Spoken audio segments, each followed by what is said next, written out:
సంబంధించిన సంస్థ ఎక్కడ ఈ కార్యక్రమం కండక్ట్ చేయలేదు.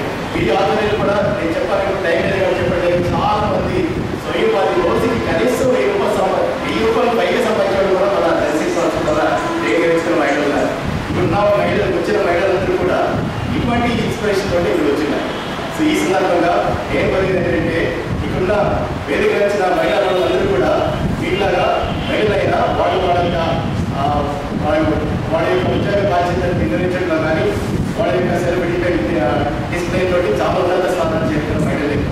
మేడం గారు ఒక చైర్పర్సన్గా మన జెర్సీ సంస్థలు ఉండడే కాకుండా జెడ్ఎల్ఎస్ఎస్ సెక్రటరీగా ఉన్నారు. ఆవిడ కూడా సెలబ్రేట్ పర్సన్, ఆవిడ సహాయక రాగలిగారు. అదేవిధంగా డాక్టర్ సుగంధి గారు మీకు అందరికీ తెలుసు, ఆవిడ ఐఏఎస్ రాజా బ్లడ్ ర్యాంక్ మెడికల్ ఆఫీసర్. ఆవిడ నిజంగా మనందరికీ ఇన్స్పిరేషన్. మనమైతే మహిళా సాధికారత ఇది అదే మనం చెప్పని చెప్తున్నాం, కానీ మనకి సమానత్వం కొంతవరకు 80% వరకు జరగట్లేదని నేను చెప్తున్నాను. అంటే మాకు వచ్చే కంప్లైంట్స్ అయినా ఏమైనా మనం కొన్ని కంప్లైంట్స్ అన్ని సీక్రెట్గా ఉంచుతామన్నమాట. ఇలాంటివన్నీ చూసి మనకైతే మేము హ్యూమన్ రైట్స్ తరఫున ఏంటంటే ప్రతి ఒక్కరు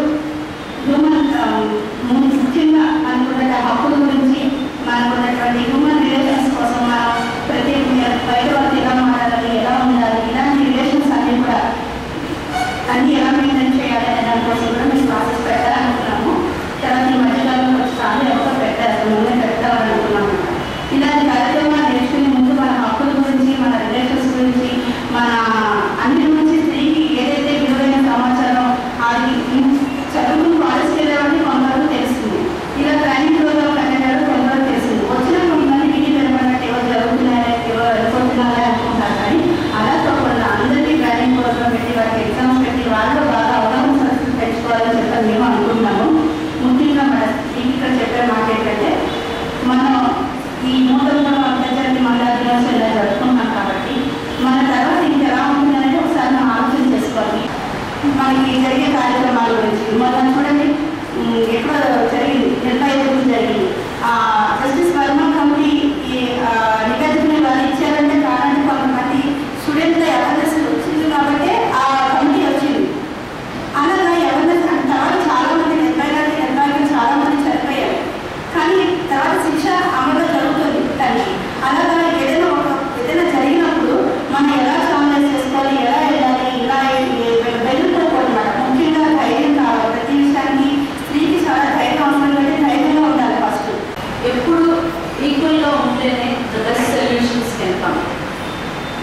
so the world is realizing more and more and heading towards giving equal rights for women.